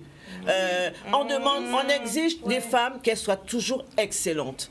Toujours, quel que soit le métier que vous allez prendre, vous allez toujours trouver un homme pour dénigrer, pour dégrader le travail d'une femme. Elle est professeure des écoles, mais elle a réussi un beau projet, etc. Ils vont toujours trouver quelque chose sur son physique, sur sa façon de s'habiller, etc. On fait abstraction et on voit son travail. L'objectif, c'est quoi? C'est d'être bon dans son domaine. Oui, bien sûr. Donc le reste, pour moi, c'est bavardage et futilité. Il faut vraiment rester focus sur l'objectif, faut faire son interview et faire abstraction, ne pas voir, même si alors, on voit les... délicate. Alors, vous allez faire une interview d'un homme, peu importe, pas seulement un politique, il essaie de vous draguer. Comment vous réagissez? Ça arrive, ça vous est arrivé quand même. Oui, on balaie le truc. Alors, comment ça se passe? C'est-à-dire par rapport au métier, c'est-à-dire vous venez pour une interview ou bien pour une info, et vous voyez que oui, il a une attitude un petit peu particulière. Comment la femme, quand vous êtes, réagissez? On le met à sa place. On le recadre tout de suite. Il faut recadrer. Mais ça aussi, quand on va faire les courses, ça arrive. Donc, et puis ça dépend comment c'est fait. Il y a le gros macho et qu'il faut tout de suite remettre à sa place et lui dire ce qu'on a à lui dire. Et puis il y a les gentlemen. On peut faire soit abstraction, soit gentiment lui dire écoutez, c'est gentil, mais on prend la... Voilà. Mais... Alors, dans le journalisme écrit, est-ce qu'il y a une écriture féminine ou pas? Comme on dit dans la littérature, il y a une écriture féminine. Je suis désolé, les autrices ne sont pas des auteurs. Quand on lit un roman de, je sais pas moi, de Maryse Condé ou de Gisèle Pineau, c'est pas un roman de Raphaël Confiant, de Chamoiseau qu'on lit. Alors, est-ce que là, cette question-là se pose au niveau de l'écriture ou de la sensibilité que vous avez quand vous abordez un sujet? Tout à l'heure, j'ai reçu des femmes qui parlaient de la PMI et de la maternité, de la parentalité. Alors ça, c'est important, parce qu'on a tendance à dire souvent que, alors les femmes, les sujets qui leur sont réservés, ce sont les sujets de femmes. De femmes. Sociétaux, voilà, les sujets sociétaux, ils doivent parler de l'inclusion, de la réinsertion des enfants, de la maternité. Vous êtes dans une rédaction, on aura plutôt tendance à confier ces sujets-là aux femmes, ça c'est une réalité. C'est aussi à la femme de dire, je fais une fois, ce genre de sujet. Non, mais la tendance aujourd'hui, c'est les femmes dans le sport. C'est devenu très aussi à la mode aujourd'hui. Oui, c'est très à la mode. Oui. Donc voilà, c'est vrai, tout à fait vrai. Après, est-ce qu'il y a une façon féminine? Moi, je ne pense pas. Chacun écrit avec son tempérament et chacun a son style d'écriture. Moi, on m'a souvent dit que j'avais une écriture assez critique et assez raide. Mais je pense que ceux qui me connaissent savent que mon tempérament, c'est mon tempérament. Ça n'a... C'est pas, je ne me suis pas inventé quelque chose. Donc, chacun écrit avec son tempérament, à son style d'écriture, selon sa culture. Mais c'est vrai, il y a une réalité. C'est vrai que souvent, le rédacteur en chef a souvent tendance... Quand c'est un rédacteur en chef. Oui, mais ce que j'ai envie de dire, c'est vrai qu'on dit les hommes, souvent rédacteurs en chef, ont tendance à donner, mais souvent il y a des femmes. Oui.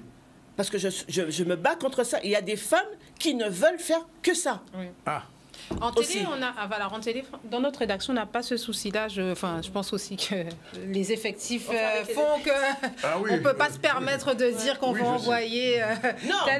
Donc c'est vrai que je veux dire. Ils n'ont pas forcément le choix, mais quand vous leur donnez le choix, elles n'ont envie de faire que ça. Et quand vous leur proposez autre chose, ça coince un peu. Alors là, après, c'est une question de.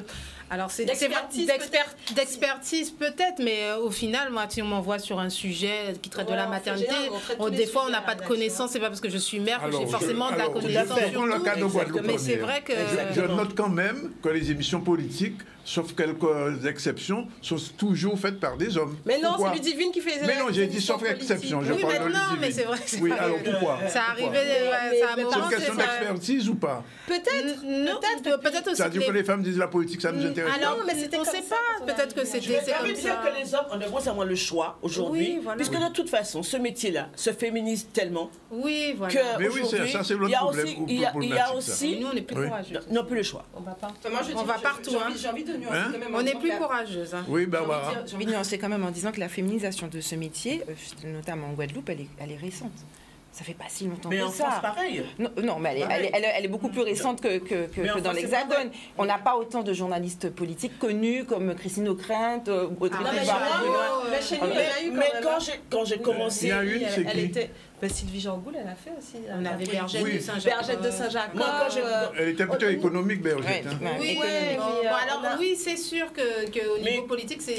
Mais quand j'ai commencé dans le métier, j'ai commencé dans l'Hexagone, on n'était pas beaucoup de femmes. Hein. Mes tuteurs de stage, c'était des hommes. Les rédactions, c'était essentiellement des hommes. Pour revenir par rapport à ce que disait Barbara sur l'excellence, il y a aussi ce qui fait aussi qu'on est aussi plus courageuse. Je me rappelle, je prendrai l'exemple des barrages. Oui. Il y a 2 ans, on n'était pratiquement que des journalistes femmes sur le terrain. Oui, moi j'ai même compris. Et sincèrement, il fallait... en rédaction, on n'a pas hésité en fait. Sur Fiona aussi. Voilà, quand il y a des catastrophes, on y va sans se poser de questions. Donc ça aussi, et c'est aussi peut-être, je ne sais pas si c'est dans notre esprit, on se dit qu'il faut aussi y aller, ou peut-être aussi parce qu'on aime vraiment ce métier pour tout ce qu'il apporte, et qu'on se pose moins de questions que les hommes sur ça. Nous, on le prend à 100% aussi. Il y a des hommes aussi, mais je crois que ça aussi, toujours être exceptionnel. On commence aussi à baisser un peu et à se dire, on fait notre métier comme il est. Et c'est, je pense, une avancée parce que même quand on était pigiste, même quand on est mère, je me rappelle avoir été en congé maternité et me dire, ah mince, qu'est-ce que je vais rater comme reportage, et en me disant, mais attends, calme-toi, tu vas avoir un enfant, on se calme, prends le temps, être fatigué, avoir présenté je sais pas combien d'émissions pour plus le journal, et c'est les chefs qui m'ont dit, non mais là c'est fini, là tu t'arrêtes. Alors, tu t'arrêtes. Autre question. Et ça, un homme ne se serait peut-être pas posé la question. Surtout pour les présentatrices, c'est la question du look. Ah oui, ça aussi. Ah oui, non, mais ça... Et ça, mais ça, je crois que c'est le public qui nous le renvoie, parce moi, que on me dit si on souvent, s'écoutait, on irait comme on est. J'ai un certain nombre de chroniqueuses qui travaillent avec moi. Les gens qui regardent la première chose, qui j'ai habillé, oui, qui j'ai maquillé. Mais c'est pas que les hommes qui font ça. C'est pas comme les hommes. Souvent, les femmes sont pires. Les femmes sont pires. Et j'ai envie de te dire que c'est le public qui nous rend, parce que moi, j'irais comme je suis, sinon pour présenter, parce que... ça vous pèse pas? Oui, ça me gonfle de descendre à 18h30. Moi, j'ai envie de continuer à écrire mon journal tranquillement, de me poser, de souffler avant de descendre, mais je dois descendre une demi-heure avant parce qu'il faut s'habiller, parce qu'il faut se coiffer, il faut se maquiller. Et parce qu'aussi, à l'extérieur, on reçoit aussi des messages. Ça aussi, on reçoit des... Je ne suis pas sûre que mes collègues reçoivent des messages pour leur dire, oui, vous êtes mal habillé, vous êtes mal coiffé, pourquoi un tel est mal habillé? Nous, on en reçoit, ça vient comme ça. Mais je constate, on nous arrête. Quand je regarde les chaînes nationales, les hommes, ça commence aussi. Là, ils sont choisis, ils sont bien choisis. Vous n'avez plus des mecs bedonnants, etc. Vous avez des petits jeunes, bien beaux, bien coiffés, bien lookés, parfois bien maquillés. Et c'est la question que je me suis dit, ça commence à changer aussi. On existe. C'est à cause des femmes. C'est pas que c'est à cause des femmes, mais ça commence à changer. Vous regardez bien et vous vous rendez compte que c'est des mecs bien présentables, bien beaux, bien jeunes, juvéniles. Enfin, sous les chaînes d'infos françaises, BFM, LCI et l'ancienne E-News qui a changé, les femmes c'était surtout...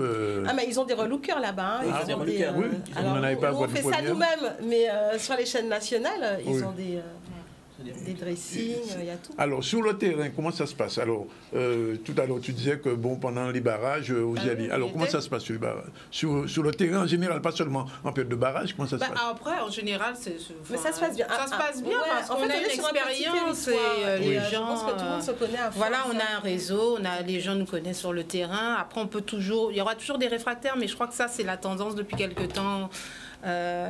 Qui s'accentue un petit peu contre Guadeloupe la première, mais en général, les gens... on fait notre métier, et je crois qu'on a toutes les mêmes difficultés, mais ça, c'est une des difficultés de journaliste. C'est-à-dire que il faut pouvoir avoir quelqu'un pour l'interview, il faut... pouvoir faire les gens parler, et là la caméra, ça aide pas, les gens n'aiment pas trop la caméra, enfin ça ce sont des contraintes de journaliste, mais pas de journaliste féminin. Alors j'insiste lourdement, bien sûr. Il essaie de voir si on se fait draguer. Non, c'est pas ça. Non, est-ce que justement, en tant que journaliste et femme, vous avez des difficultés, même anecdotiques, sur le terrain quelquefois ou pas? Est-ce que parce que moi, en tant que journaliste, ou même en tant qu'homme, j'ai eu des difficultés, grosses difficultés sur le terrain. Est-ce que pour vous, au contraire, c'est plus fluide? Non, pas de grosses difficultés. Moi, ça m'est déjà arrivé plusieurs fois, mais j'étais JRI, donc journaliste reporter d'information avec ma caméra, de me faire insulter.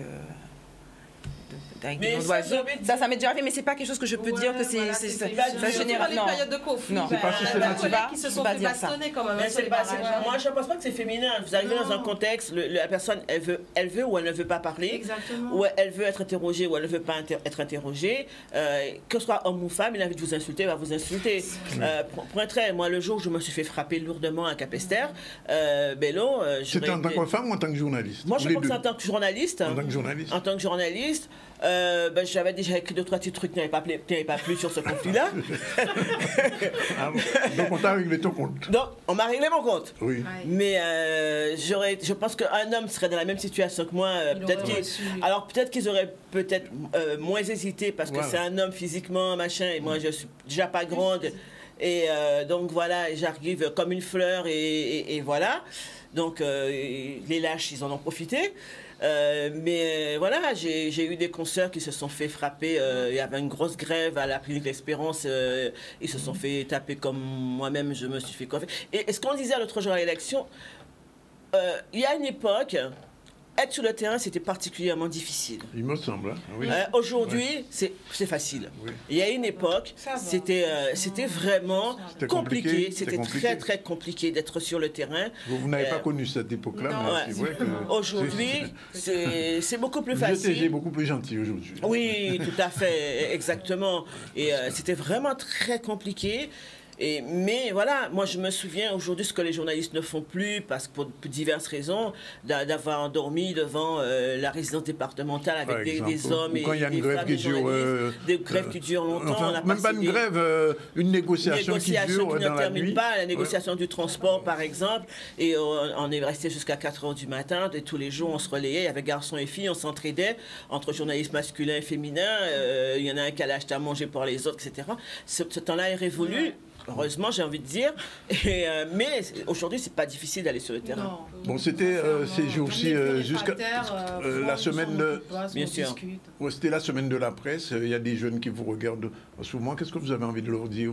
Pas des jeunes femmes, hein, des jeunes filles, des jeunes. des jeunes. Plus de filles en plus. Oui, on a eu beaucoup. Vous en avez eu. Alors, qu'est-ce que vous avez envie de dire aux jeunes qui vous regardent en ce moment par rapport à ce métier? Faut-il, oui ou non, être journaliste? Pas? Qu'est-ce qu'il faut? Oui, il faut croire en ses rêves. Et on en a eu quand même quelques-uns qui étaient quand même très intéressés, donc c'était agréable, et qui s'intéressaient au métier. Ils étaient contents de voir l'envers du décor. Donc oui, je crois que de toute façon, si c'est ce que le jeune veut faire plus tard, c'est son rêve, il faut qu'il y aille. C'est un métier très passionnant parce que... on découvre de tout. C'est-à-dire qu'on va traiter d'un sujet santé, d'un sujet sur les sciences, on rencontre des gens, on a cette faculté, cette curiosité aussi, quand on est très curieux, de rencontrer les gens, d'aller à la rencontre des gens, de découvrir des personnes formidables. Je le dis toujours, de l'agriculteur au ministre, au préfet, à tellement de monde. Et surtout, chaque jour, on en apprend, on se cultive tout le temps. Et pour ça, sincèrement, je ne peux que dire à un jeune, vas-y, fonce. C'est un très beau métier. Pareil, on est des témoins privilégiés. C'est quand même agréable ce qu'on fait comme boulot. Hein. Tu vois oui, on raconte des histoires, de belles histoires. On raconte la société. Et puis aucun jour n'est identique. Tous les jours sont différents. Donc moi, à tous les jeunes que j'ai rencontrés cette semaine, je leur ai dit de se donner les moyens d'atteindre leur objectif. Il faut y aller. Quand on vibre, quand on a envie de faire ce métier, il faut y aller sans hésiter. Et même une grève. En étant réaliste sur le contexte économique, l'idée ce n'est pas non plus de vendre du rêve, d'expliquer un petit peu les atouts, les inconvénients, et puis de voir que le métier il évolue. Oui. Donc dans quelques années, le métier va encore évoluer. Aujourd'hui, tout le monde est journaliste. Tout le monde est journaliste. Aujourd'hui, c'est le numérique qui prime. Alors, je pose à vous cette question-là. On reviendra vers les deux dernières tout à l'heure. Les pressions, vous en avez subi? Non. C'est-à-dire, ah ouais, non, il ne faut pas en parler, ça... Ça vient directement auprès des chefs, nous, on n'a pas... Non, mais il y a des pressions de la rédaction, mais il y a des pressions extérieures à la rédaction. Non. Moi, non. Silence radio? Non. Je préfère ne pas en parler. Bon, d'accord. Non, mais j'ai compris. Mais bon, subtilement, oui. On te fait comprendre que, fais attention là où tu mets les pieds, quoi. C'est ça, on l'a déjà dit. Et comment tu réagis quand on te dit ça? J'écoute. Je demande plus d'informations. Voilà, fais attention quand même, c'est assez sensible le sujet que tu vas traiter. Fais gaffe, quoi. Mais ça, c'est à la rédaction, ça? C'est à l'extérieur. Ça peut être des contacts, des relais, ça peut être des collègues aussi qui te disent fais attention, quoi. C'est sensible. Non, disons que, de toute façon, c'est toujours après. Hein, on sort nos sujets, on a toujours des remontrances. Ça vient toujours d'en haut. Hein, oui. Je veux dire, quand tu dis en haut du ciel? En haut de la direction, souvent, la personne qui n'a pas aimé tel reportage. Aucun dit au câble ne t'a appelé pour te dire. Ça arrive, ça. Non, ça dire un câble. Oui, ça peut arriver. Oui, ça on reçoit tout le temps. Comment vous avez traité ça? Pourquoi? Comment? Ouais. Mais après, ce sont des discussions. C'est des personnes aussi avec qui on évolue, du syndicaliste au directeur de cabinet, aux représentants de telle ou telle corporation. Et là, c'est la journaliste, c'est pas la femme, là. Non, c'est la journaliste. Je veux dire, Elie de Mota aime toujours nous dire qu'il nous a vus stagiaires. De bien rabaisser. Non, mais c'est vrai. Il est paternaliste. Mais pour le coup, c'est pas paternaliste, mais ça veut dire que c'est des gens avec qui aussi on a évolué et qui aussi, entre guillemets, nous respectent aussi en tant que journalistes et pas que femmes pour le coup. D'accord. Donc et ça, c'est beaucoup de gens comme ça. Donc on fait avec. Que dis-tu à un jeune, dis pas d'une jeune, un jeune? Ouais, moi je vais lui dire qu'il faut croire en ses rêves. Je vais lui dire que c'est du travail, faut pas croire. Et moi, comme on en a reçu de jeunes enfants à la rédaction, on leur a surtout dit... Plus de garçons, plus de filles? Non, c'était mixte. C'était mixte. C'était mixte. Et on leur a surtout dit que c'était du travail, que le métier de journaliste n'est pas simplement la représentation, parce qu'ils tous ils voient les journalistes à la télévision, ils les voient beaux, bien parfumés, bien coiffés. C'est pas ça le métier. Ça fait partie du métier, mais ce n'est pas ça le métier. C'est pas un métier. Être journaliste, c'est aller sur le terrain, c'est être sous la pluie, c'est être il vente, c'est aller couvrir les après-cyclones, c'est se retrouver sur un fait divers, c'est mettre ses bottes de pluie pour aller chez de l'agriculteur. C'est ça le métier. C'est pas la représentation, ça c'est pas le métier. Voilà. Après, si tu as envie de travailler, si tu as envie ça te plaît de raconter des histoires, comme disait Christelle, tu as envie de parler de ton pays, tu as envie de parler de l'information, tu peux y aller, tu peux courir ton rêve. Après, c'est le parcours du combattant. Les pressions. Moi, les pressions... Les pressions sous les pressions. Moi je sais pas. Moi. Parce qu'en France entière, je sais qu'il y a eu des pressions. Hein. Moi, je pense que les temps sont révolus. Il faut un peu avancer. Il y a eu une époque, moi j'étais jeune journaliste, je commençais, il y a des gens, des politiques qui vont directement dans notre direction. Moi, je connais des journalistes qui sont beaucoup plus âgés que moi, qui ont perdu leur travail parce qu'un politique avait fait pression sur la direction. Aujourd'hui, ça, c'est pas faisable. Ce n'est vraiment pas faisable. Il peut toujours écrire s'il veut. D'ailleurs, il y en a qui essayent parfois. Et moi, ça me revient. Le mail, ils envoient le mail directement. Mais sur toi, ça passe pas, je sais. Non, moi, ça passera pas. Et puis, de toute façon... mais parfois, c'est même pas un politique, c'est même pas pour une affaire, on pourrait dire, un peu sensible. Parfois, c'est pour des bêtises. Les gens, ils passent même pas par vous pour vous demander pourquoi vous avez écrit ça. Et voilà, ils envoient directement au directeur. Lui nous renvoie le mail et il répond à la personne. Voyez avec mon rédacteur en chef. Terminé. Donc, et puis moi...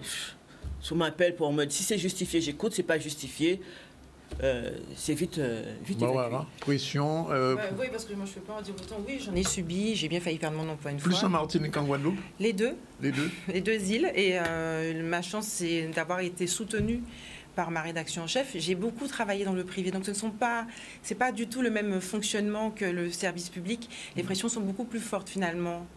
Enfin, je ne sais pas, je ne sais pas si elles sont plus fortes, je ne peux pas non plus faire ça mesurer. Mais en tout cas, elles sont fortes dans le privé parce que le privé dépend de la publicité, on vit de la publicité. Donc, ce ne sont pas les mêmes enjeux, c'est pas pareil. Donc oui, moi j'en ai subi de personnes haut placées, bien placées, qui auraient pu effectivement... Et la réaction, l'impression sous la pression? Comment? L'impression sous la pression.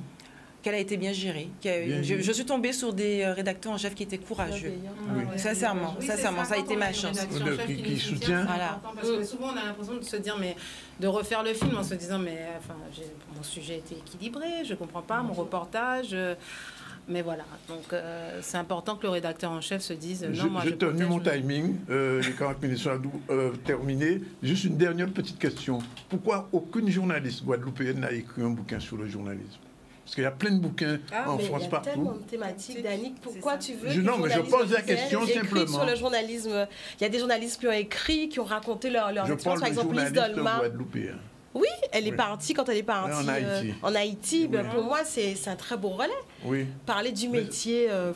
je ne sais pas. Non. Peut-être que vous avez envie. Ça vous tente pas. Non, il y a tellement de choses, il y a pléthore de sujets. Mais pas abordés. Pourquoi pas? Il y a une question. Tu n'as pas posé la question, Danick, mais je pense que c'est important. Non, mais je ne la pose pas. Je pose un constat. C'est que c'est important aussi de parler de ça finalement aussi, même si effectivement le fait de se poser cette question pose problème.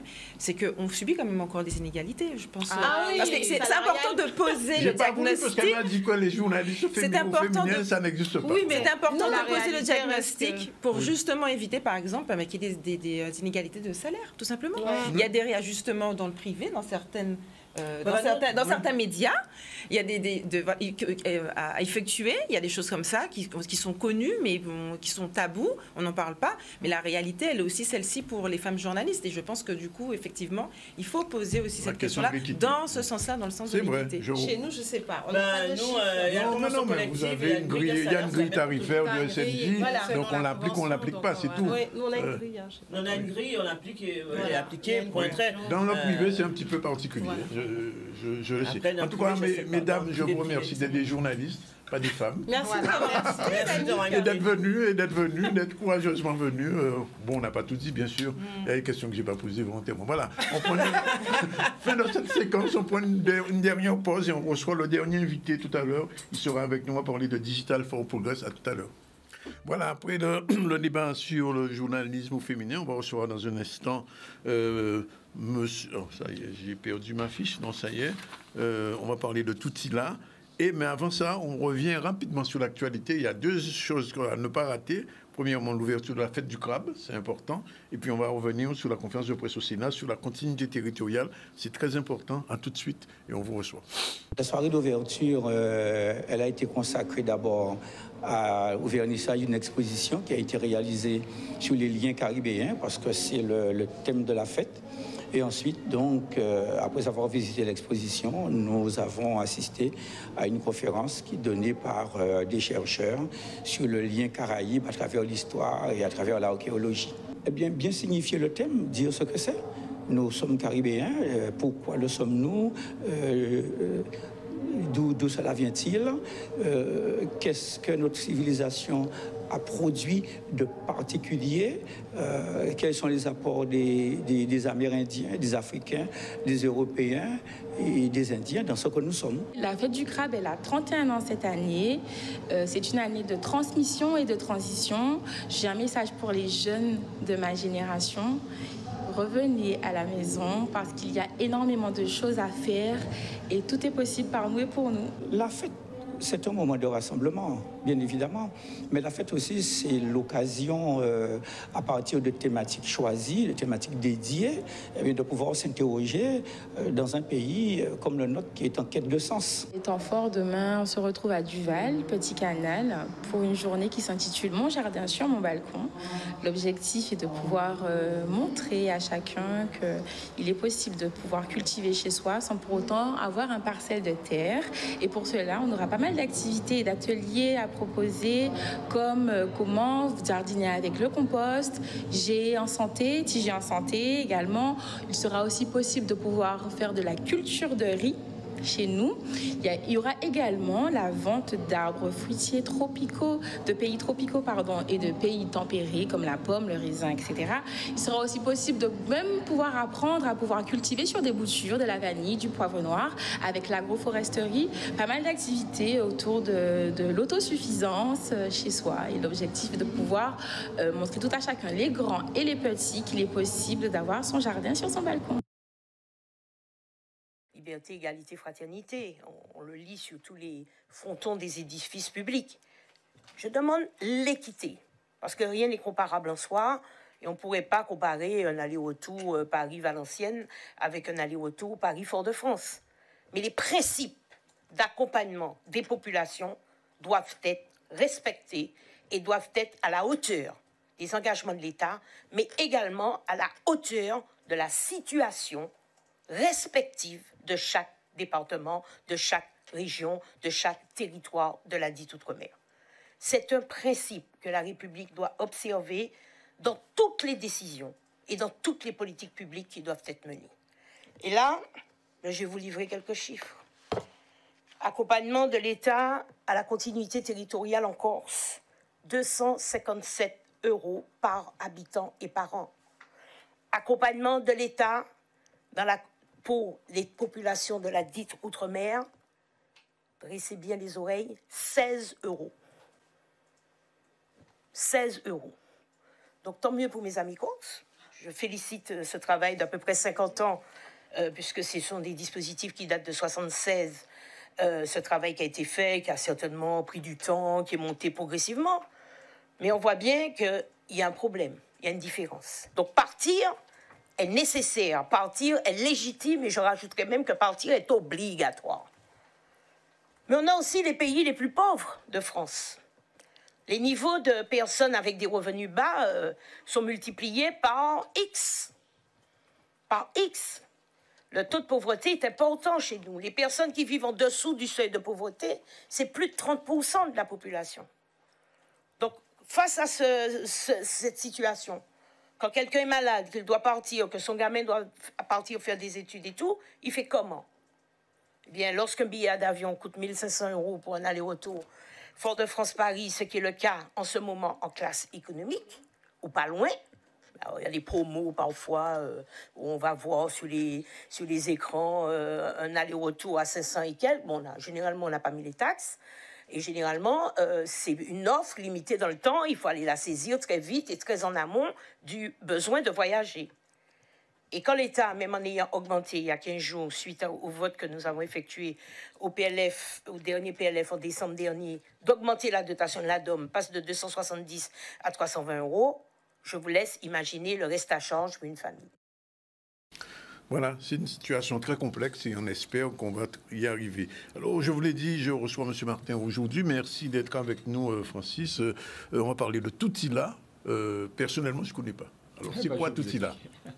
Alors, Toutila, c'est un concept innovant, unique et différenciant, qui allie des nouvelles technos. D'une part, une marketplace. L'idée, c'est de devenir le Amazon des DOM pour l'habitat. Et à côté de ça, une offre de services très ciblée et locale, dans laquelle on va faire de l'architecture d'intérieur, vendre du mobilier et des matériaux et faire les travaux directement au travers d'une offre qui s'appelle le All-in-One. Je vous la fais simple. Vous achetez un appartement, vous avez besoin de le rénover, vous souhaitez le mettre en location saisonnière. Vous allez passer quelques heures avec notre architecte d'intérieur. On va définir un concept, une ambiance. On va choisir les produits que vous allez y mettre, le mobilier. On va choisir l'ambiance. Vous allez nous donner les clés de l'appartement. 2 mois après, vous allez récupérer cet appartement avec l'ensemble complètement meublé, les travaux réalisés dans les normes. Et vous pourrez le mettre directement en location. Avec une garantie quand même? On a surtout garantie décennale, on a l'ensemble des réglementations qui sont respectées et surtout on applique aussi les règles de l'art, on applique les DTU, ce qui est vraiment important.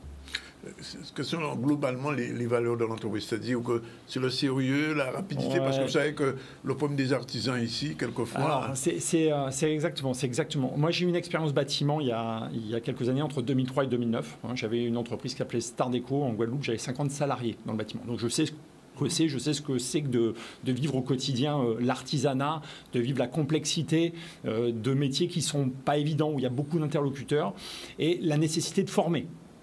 Parce que quand on dit les artisans ne se présentent pas, c'est souvent pas un problème de leur part, c'est surtout un problème d'encadrement. Et c'est là où il faut vraiment arriver à structurer un secteur d'activité.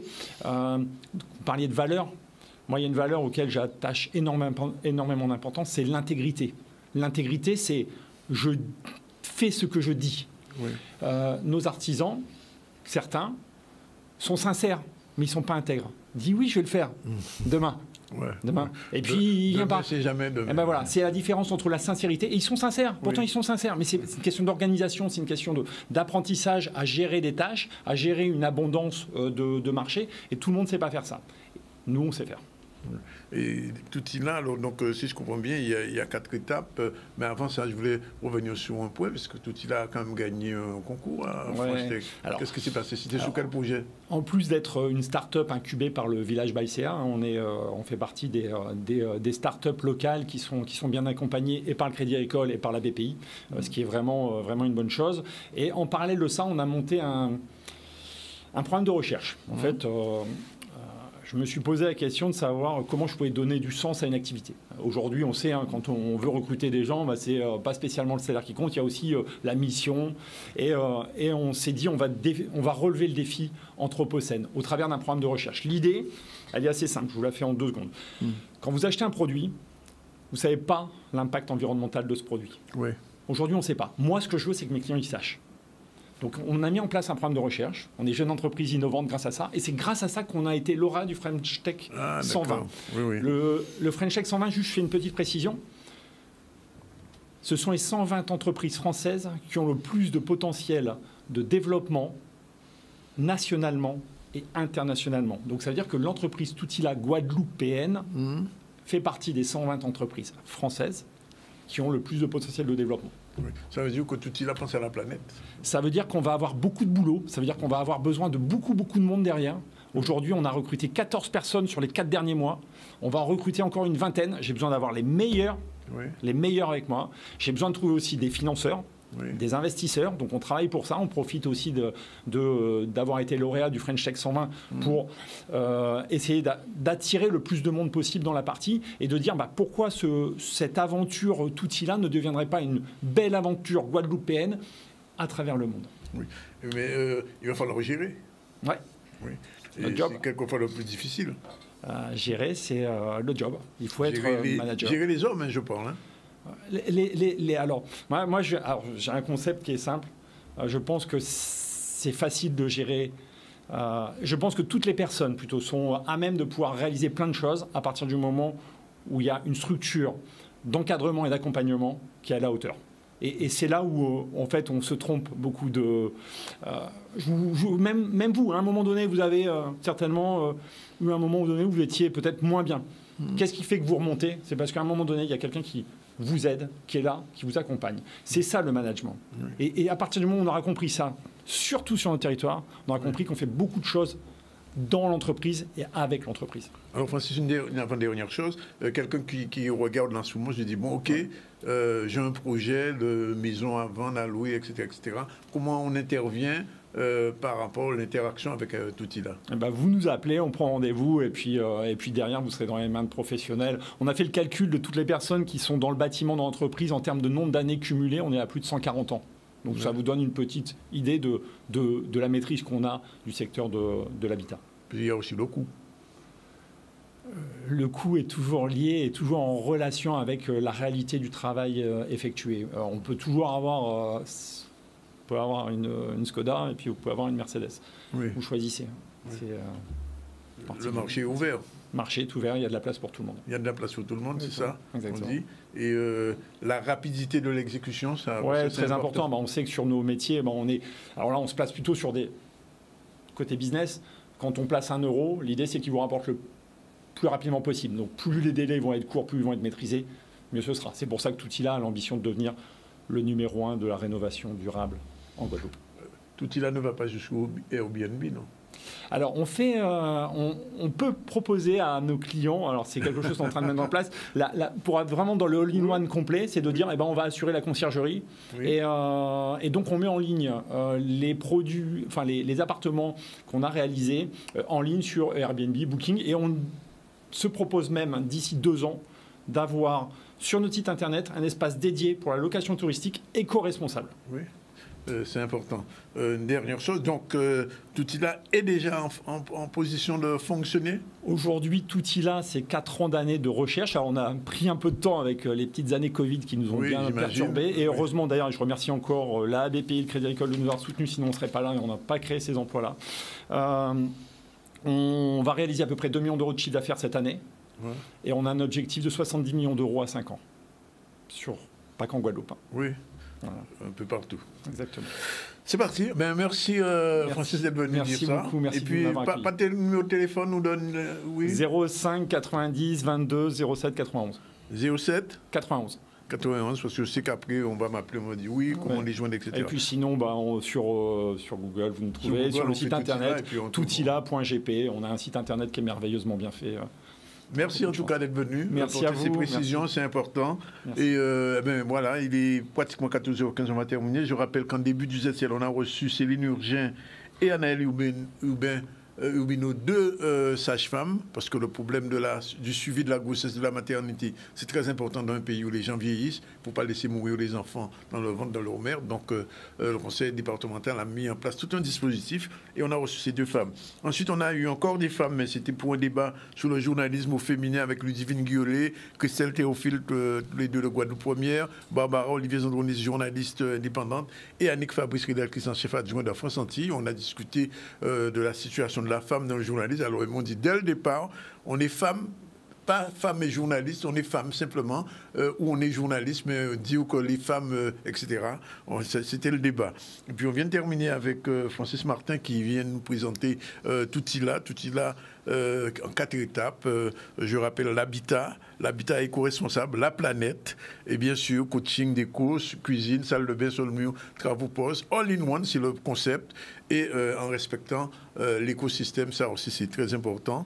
Avec Francis, peut-être qu'on aura l'occasion de revoir d'ici quelques temps pour faire un petit peu de bilan. Avec grand plaisir. Ben moi aussi. Sinon, l'actualité, c'était la signature à Trois-Rivières de la Ville Bleue d'Avenir, la première édition du boulevard des Arts à Sainte-Anne, et puis l'ouverture de la fête des crabes, et puis nous sommes allés à la conférence de presse donnée par le Sénat à Paris sur la question très importante de la continuité territoriale, la question des prix des billets en ce moment entre la Guadeloupe et la France, mais même entre la Guadeloupe et les îles comme les Saintes-Désirades, Marie-Galante. C'est très important. Madame Conconne, qui était ici en Guadeloupe récemment pour cette mission, a fait un premier compte rendu. Elle n'est pas satisfaite. Elle vous a bien fait comprendre que pour la Corse, on est à environ, l'aide est à peu près de 256 €, et pour nos territoires, à peine à 16 €. Donc il y a encore beaucoup à ramer. Voilà, c'est fini pour aujourd'hui. La réalisation était assurée par Jordan, et puis on se retrouve demain à partir de 12h30 pour une autre édition du ZCL. Ciao, bye bye.